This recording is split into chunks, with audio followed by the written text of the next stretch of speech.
So there's, like I say, there are so many things we can pull from this story. But as I was looking at it, I felt God leading me to take this into a New Testament principle and not an ancient story at all. A New Testament principle from this story. What principle? Well, I'll tell you this. It has to do with spiritual gifts. And as a matter of fact, I would go as far as to say this. If we catch the principle that comes through this story, it will change your spiritual experience. It will change your Christian walk if you take it seriously. It's that big a thing. And it's a principle dealing with spiritual gifts. It's a principle, hey, we don't think of the Old Testament so much in terms of spiritual gifts. That's kind of a New Testament thing. Well, from this, we can very clearly see something in the principle of spiritual gifts. So I'm going to bounce you ahead now 5 centuries. We've left Esther's court, and now we're sitting at a little desk with Paul, the Apostle Paul, writing a letter, and he's writing it to the Corinthian church. And what he's doing in here is he is explaining how a church and the inner workings, what really makes a church a church. What turns something into a living spiritual entity as opposed to simply just like a group of believers getting together in a room. Something just institutional. And this is it. Here, you want to know what the secret of a living church where we really want to be? It's right here. And if you have those guide sheets, you're going to notice as we read from 1 Corinthians 12, there's 3 italicized terms as we go down. And these terms mean everything to what we're trying to learn. 1 Corinthians 12:4 says, now there are varieties of gifts, but the same Spirit. And there are varieties of service, but the same Lord. And there are varieties of working, but it is the same God who inspires them all and every one. To each is given the manifestation of the Spirit for the common good.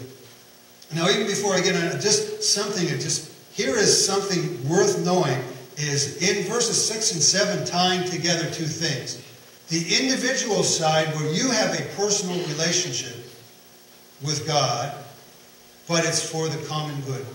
Your relationship personally with God is not about you, it's about something bigger than yourself. Man, that would be worth a whole Sunday right there. But that's not even where I'm going with this. There's 3 terms in the original Greek, 3 terms that you've probably even heard in the Greek before.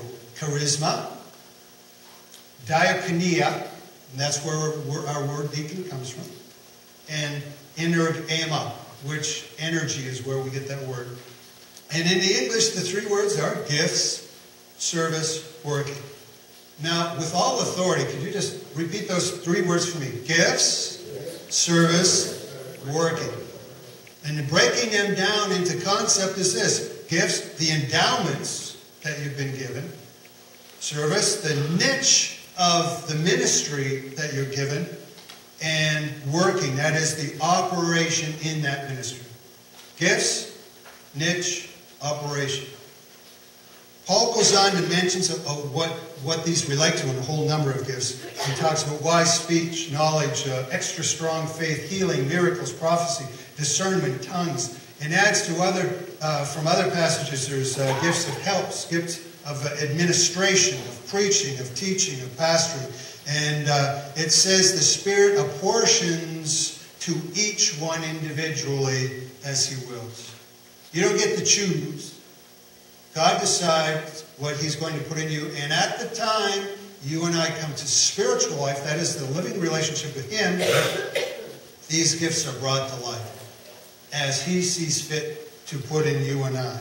And that's what you have. Then you have gifts, the niche in which the gift works, and the amount of energy or effort that goes into the gift. And it's not for your personal pleasure, not even your personal edification. That's a byproduct. It is for the common good. It is for everyone. Okay? So we have this gift, service, working thing going on. And if you have this, and that's the bottom layer. I'm just getting you on the bottom layer of the secret of how the church works. These are the spiritual things. Great. Now you're probably sitting there still thinking, that's wonderful, but how does it tie in with Esther? Still don't see it yet. It's okay. We'll try to unravel the story as we go. We're going to pop back in time to Esther. Soon afterwards, King Xerxes appointed Haman as prime minister. He was the most powerful official in the empire, next to the king himself. Now all the king's officials bowed before him in deep reverence, explaining what we said. Whenever he passed by, for so the king had commanded, but Mordecai refused to bow. Why is he not obeying this commandment? The others have day after day. He refused. Finally, they spoke to Haman about Mordecai, how he was getting away with this. His excuse was he was a Jew. Haman was furious, but decided not to lay hands on Mordecai alone, but to move against all of Mordecai's people, the Jews, and destroy all of them throughout the whole kingdom. So we think of Hitler as the final, final solution, but here it is with Haman way back then, starting this final solution: exterminate the Jews. So he maneuvers the king into this edict to proclaim open season, is what it came down to, on the Jews. Now, one thing to point out, I think was a slight mistake on the narration. Keep this in mind. This was the king, you ever hear the law of the Medes and Persians? It meant that the king once made a law could not revoke the law. So if that's what happened to Daniel, another kingdom but the same set of laws. But once the king, even if he was maneuvered into something he regretted later, he could not revoke the law. And that plays big time in all of this.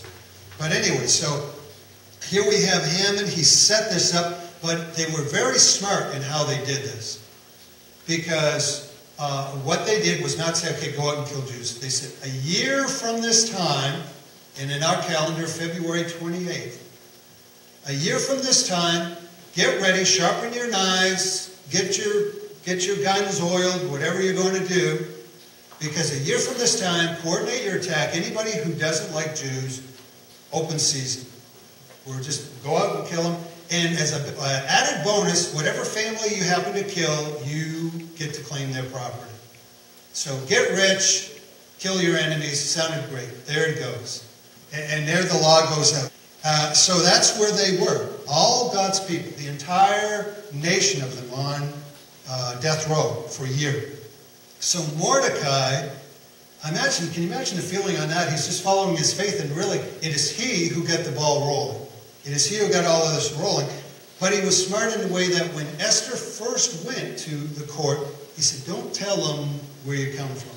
Let them just choose you on who you are for what they say. So no one, not even Haman, knew that she was a Jew. So meanwhile, all of that physical beauty, all of that inner beauty, all of this stuff played together, and she won the heart of the king. There she was. She went from being this orphan child to the most honored and powerful woman in the world of the time. Some story. And so he comes to her and he says, unless you help, all your people are going to die. Every Jew is going to die. We need your help, or we're not going to survive. So upon hearing this, Esther immediately jumps in and helps them out, right? How many think yes? Oh, they say, you guys can smell a trick question, can't you?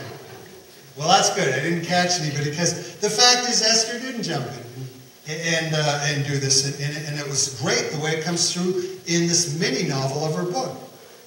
And she has good reason. Esther 4:11, when she finds out this, it finds out she has to approach the king in order to try and save the people. This is her response. All the world knows that anyone, whether a man or a woman, who goes into the king's inner court without his summons is doomed to die. Unless, the only legal loophole right here, he holds out his gold scepter. Okay. But here's the thing. The king has not called for me to come and see him. And he hasn't even done that for more than a month. So she was saying, I can go in there, but there's a good chance I'm not coming back out. As a matter of fact, what must have been fresh on her mind, Do you remember what got her into this position in the first place? There was a queen before her named Vashti. And she violated the palace laws. And because of that, she disappeared.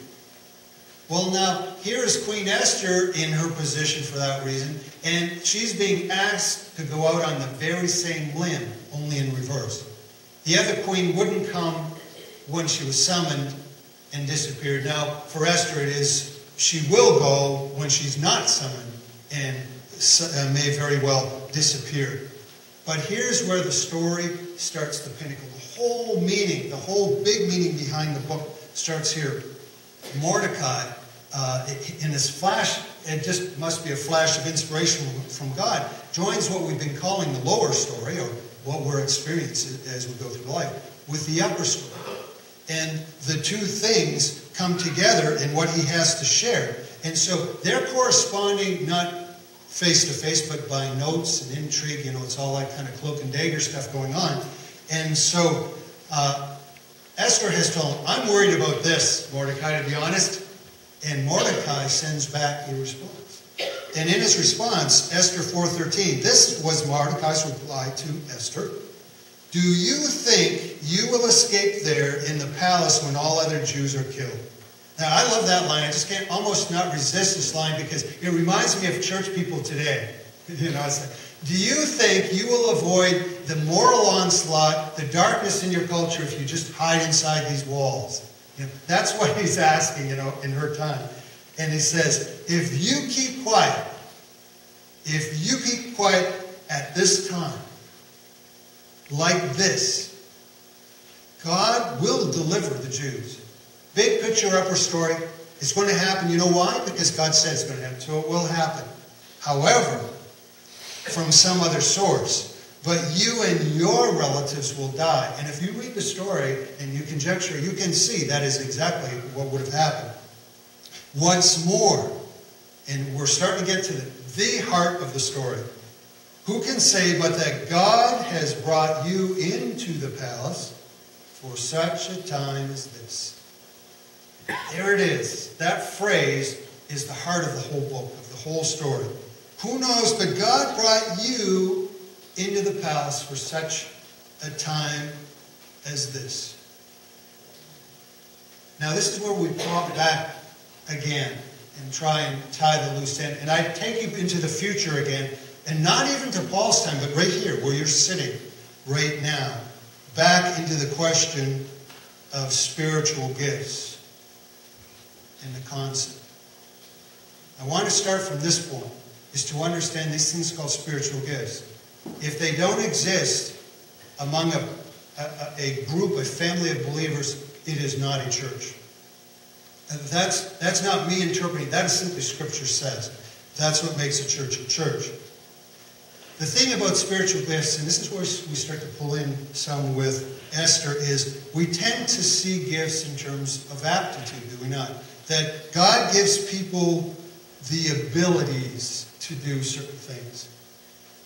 And that is correct. God does give abilities to people to do things. That, for instance, somebody who has just a special something, they're able to show encouragement when other people don't even see it's needed. Or they're able to show hospitality. There are people in here, man, you come in this building, they will be the first ones to make you feel at home before anyone else. You're just gifted in it. So aptitude is involved. Aptitude's involved. God gives those abilities. But remember those three key words we were talking about? There were three key words together. There were gifts, and we say, okay, that's where we think aptitude is great. But then there's the second word, service. And not only service, then there's the third word, working. There's the niche, and then there's the energy in which the gift is used. So you meld those together, and you come up with this, really. The gifts of God for you and I aren't simply in aptitude, they are also in opportunity. Spiritual gifts aren't simply aptitude, they are opportunity. And that carries some really, really heavy implications. Because if we just think of gifts in terms, we know we're called to use gifts. But if we just think in terms of ability, we go, well, I don't think God's blessed me in a way I have the ability to do such and such a thing. And so since I don't seem to have that ability, I guess I can just forget about it. I have no accountability to that whatever area. And then we just kind of move on. But what a difference it would make if instead of seeing it simply an ability, you put opportunity as the first thing. What a difference that would make. I can think of two ways it would really make a difference. One is there'd be a whole lot more active people out there. There would be no such thing as a pew warmer because there wouldn't be an excuse, because the opportunities avail themselves too much. And the second thing for all of us would be there'd be a whole lot more stretching. There would be a whole lot more reaching out into those areas that aren't that comfortable, but are very, very effective areas of work.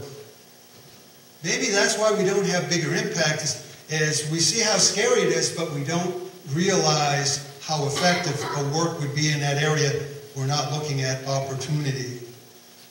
Inspiring thought, but still, how do I tie that in biblically? Let me go back to Esther a little bit on this. In her life, all the story culminates in one thing. There's no question so much an ability that's been laid down there. It comes down to opportunity.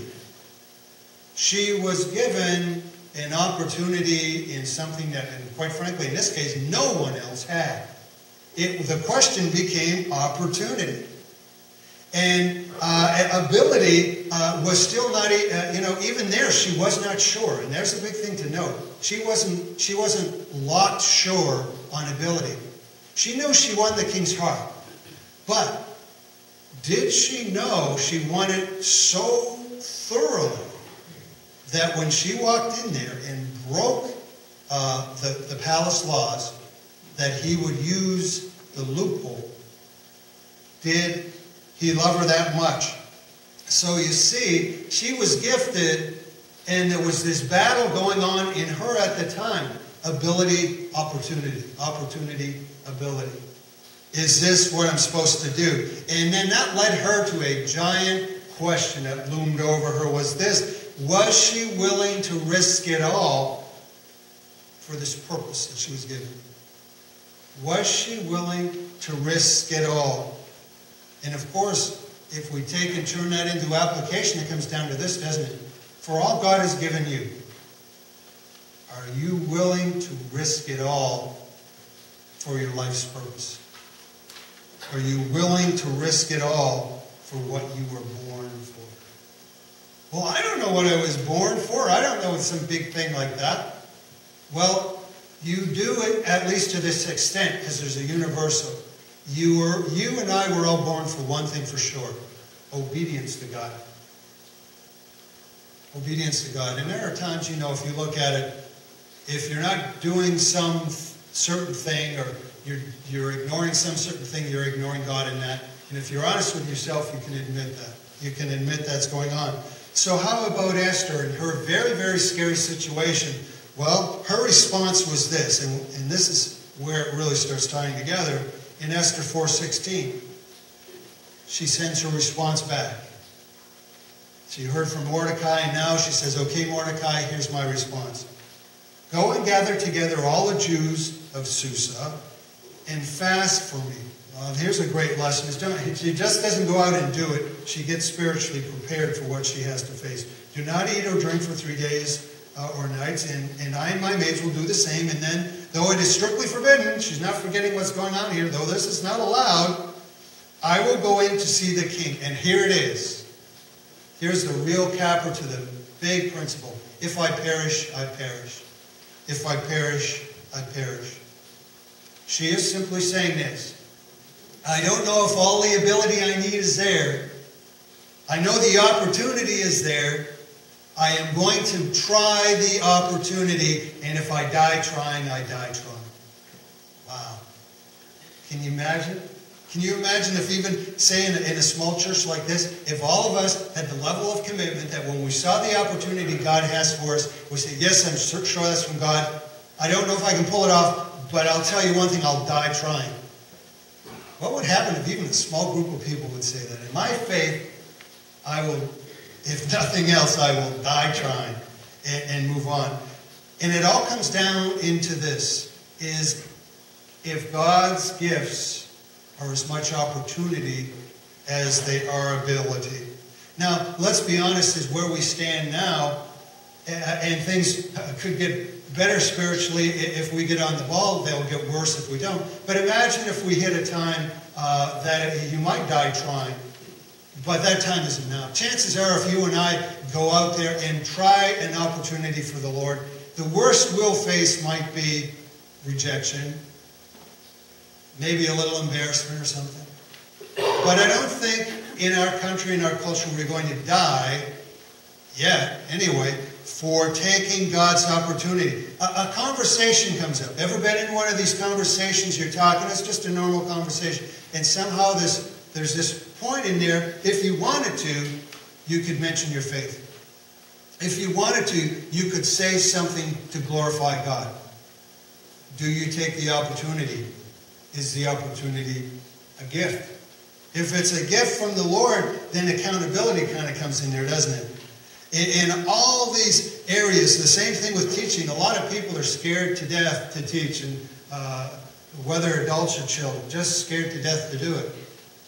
Well, what if the first question is, can you teach? It's not that, is there the opportunity? If you look at all the variables, is the opportunity available? And is the seed of ability in there to at least start it growing? You know, the thing is, if blessings are opportunity, if spiritual gifts can be opportunity, they may take you into some scary places. But the results can be phenomenal. Like Esther, the results were world-changing. What would have happened if the Jews had not been saved at that time? My guess is you would not be in this room. Their chain of events down the line, there would have been no Israel for there to be a Messiah. If there was no Messiah, why would you be here? But on the other hand, it may have happened in an entirely different way, because God would make sure. But one thing, you wouldn't know the name of Esther. You wouldn't know that name. Whole thing on this message, just to point out something, is that, you know, I know as we speak with spiritual gifts in particular, people may agree, yes, I understand biblically their gifts, but I'm still confused. I'm not sure of where it all fits in. Well, maybe part of the reason isn't because what you know is wrong. It's that you just don't know it all. And maybe the other side of the picture for you is realizing that spiritual gifts are not just ability, it is opportunity. And the two work together. It removes a whole lot of comfortable excuses, doesn't it? But it gives a clarity that, man, you might just forge ahead in your spiritual life like you wouldn't believe, because now you understand it in a more clear way. Ability and opportunity, just like Esther. Brings me to three big questions. Just three questions for you to take with you when you leave this place this morning. First one is a very obvious one. Do you see spiritual gifts from God as much in the form of opportunity as ability? Second thing would be this. That being said, are you willing to risk it all? Are you really willing to risk it all in order to live the very purpose you have on this earth? Big, hard question. And the third question is simply this. Like Esther, at some point, you know, are you going to go? Are you willing to physically go? There's a physical side to a spiritual faith. And that's where the three questions come in. Do you see the opportunity? Do you realize it's a gift? Are you willing to risk to make the gift work? Are you willing to physically go and do it? Big stuff. Big stuff from Esther.